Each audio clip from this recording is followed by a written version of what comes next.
మీరు దేనికి ప్రిపేర్ అవుతున్నారు బ్రదర్? ఏం కోరుకుంటున్నారు మీరు? గ్రూప్ 2 గ్రూప్ 3 పోస్టులు పెంచాలి. నేను గ్రూప్ 2కి ప్రిపేర్ అవుతున్నా. గ్రూప్ 1 మెయిన్స్ కూడా 1:100 సెలెక్ట్ చేస్తే బాగుండే. ఎంత మొత్తుకున్నా కూడా వాళ్ళు 1:100 చేయలేకపోయారు. డిఎస్సి మెగా డిఎస్సి 25,000 పోస్టులు అని చెప్పారు, కానీ 11,000తోటే చేసిరు.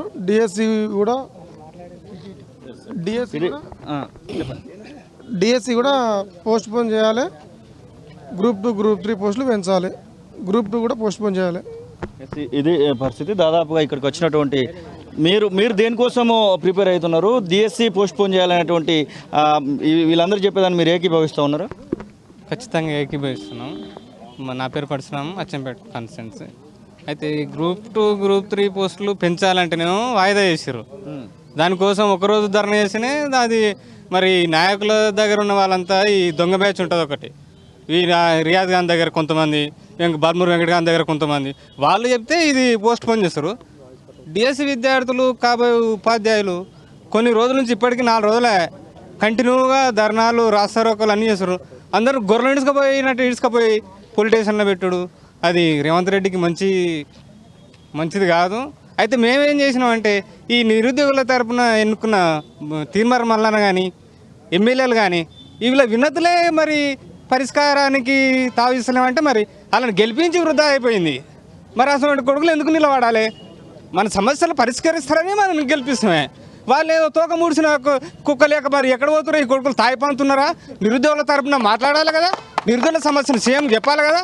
ఏ పదవి లేని పనికిరాని మండ కొడుకులు ఈ తెలంగాణ దయాకర్ కానీ ఈ మానవతరాయ ఎలక్షన్ ఆడు ఏడవనిడో తెలియదు. ఇప్పుడు టీఆర్ఎస్లకు మా ప్రభుత్వం అని పిల్లలు కొట్టుకుంటున్నాడు. వాడు ఇప్పుడు ప్రభుత్వం వచ్చినాక ఇంట్లోకి వచ్చి అన్ని అవలం మాటలు మాట్లాడుకుంటా మేము ఏంది డిఎస్ పోస్ట్ పోన్ చేయమని చెప్పడానికి నీవే ఉండరా భయ్? నీకు పదవి లేదు, పంగలేదు.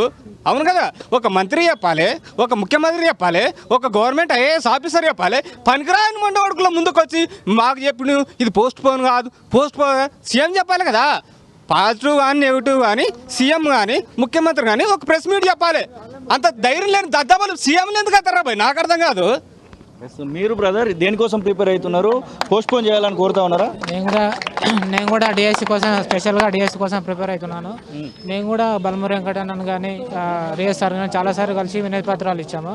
అయినా కూడా వాళ్ళు స్పందించకుండా వాళ్ళ వైఖరితోటి ఎగ్జామ్ పెడదామని అంటున్నారు. కాబట్టి మాకు కొద్దిగా అని మా ఉద్దేశం. ఎందుకంటే గత 2 months నుంచి ఒక 5-6 ఎగ్జామ్స్ రాస్తూనే ఉన్నాం. కాబట్టి ఎగ్జామ్స్కు వాళ్ళే చెప్పారు కొద్దిగా టైం ఇస్తామని చెప్పారు. అట్లా టైం ఇవ్వకుండా వాళ్ళ మొండి వేగర్తం పోతున్నాం. దీని మీద కొద్దిగా దృష్టి సాధించి మాకు కూడా కొద్దిగా 1 month కానీ 2 months కానీ ప్రిపేర్ టైం ఇస్తే. అరెస్ట్ల గురించి ఏం చెప్తారు? ఉస్మానియా యూనివర్సిటీ దీనికి సంబంధించినటువంటి విషయంలో ఇది పరిస్థితి. ఇక్కడికి వచ్చినటువంటి అందరినీ కూడా మనం చూస్తూ ఉన్నాం. దాదాపుగా అందరూ డిఎస్సికి సంబంధించినటువంటి విషయంలో పోస్ట్ పోన్ చేయాలనేటువంటి మాటనే చెప్తున్నటువంటి సిచ్యువేషన్ అయితే మనం చూస్తూ ఉన్నాం. ఇంకొకసారి మనం చూడొచ్చు, ఇక్కడికి ఉన్నటువంటి అందరూ కూడా వారికి సంబంధించినటువంటి విషయంలో వారు మాట్లాడుతున్నటువంటి సిచ్యువేషన్ అయితే మనం చూస్తూ ఉన్నాం. అందరితోని దేనికి ప్రిపేర్ అవుతున్నారు ప్రధాన? డిఎస్సికి ప్రిపేర్. డిఎస్సి పోస్ట్ పోన్ చేయాలని కోరుకుంటున్నారా? ఇప్పుడు పెడితే రాయడానికి సిద్ధంగా ఉన్నారా? పోస్ట్ పోన్ చేయాలి కంపల్సరీ. ఎందుకోసం పోస్ట్ పోన్ చేయాలి? టైం లేకనే, చదువుకోవడానికి టైం లేకనే. హెచ్డబ్ల్యూఓ కూడా మొన్న రీసెంట్గానే అయిపోయింది. హెచ్డబ్ల్యూఓ అట్లా అనుకుంటే హెచ్డబ్ల్యూ అప్పుడే మేము పోస్ట్ పోన్ చేయమని అడిగేటోళ్ళం. మళ్ళీ అప్పుడే పోస్ట్ పోన్ చేసింటే అయిపోతుండే. దీనికి దానికి కనెక్షన్ పెట్టి మమ్మల్ని ఇబ్బంది పెట్టాల్సిన పని చేస్తున్నారు. చదువుకోవడానికి ప్రిపరేషన్కి టైం చాలట్లేదు. మళ్ళీ ఒక నోటిఫికేషన్ ఇస్తాము, ఇప్పుడైతే పరీక్ష రాయండి అనేటువంటి మాట ప్రభుత్వం నుంచి వస్తుంది. మళ్ళీ నోటిఫికేషన్ వరకు మళ్ళీ ఎందుకు దీన్నే టైం పొడిగిస్తే అయిపోతుంది కదా. అట్లా రీనోటిఫికేషన్ వరకు మళ్ళీ అప్పుడు ఒకవేళ ఏజ్ మళ్ళీ పెద్దగా అయితే కూడా మళ్ళీ అప్పుడు కూడా ప్రాబ్లమ్ అవుతుంది కదా. ఏజ్ కూడా వేరియేషన్ వస్తుంది కదా, ఏజ్తో కూడా ప్రాబ్లమే కదా బ్రదర్. ఖచ్చితంగా డిఎస్సి అయితే పోస్ట్ పోన్ చేయాలని కోరుకుంటున్నాను. ఇంకా ఇప్పుడు గ్రూప్ 2 పోస్ట్ పోన్ చేసి మిమ్మల్ని ఖచ్చితంగా పరీక్ష రాయాల్సిందే అనేటువంటి మాట తీసుకొస్తే మీరేం మాట్లాడతారు అప్పుడు? ఇంకా దానికి మనం ఈ కాంగ్రెస్ వైఖరి పైన కొంచెం చెడు అభిప్రాయం అయినా వస్తాయి. ఎందుకంటే నిరుద్యోగులతో ఏర్పడిన ప్రభుత్వం నిరుద్యోగులనే తొక్కినటువంటి పరిస్థితి ఏర్పడదని మనం చెప్పుకోవచ్చు. ఇక్కడ అసలైన తొలి వెలుగు. ఫాలో వాట్సాప్ @తొలి వెలుగు official.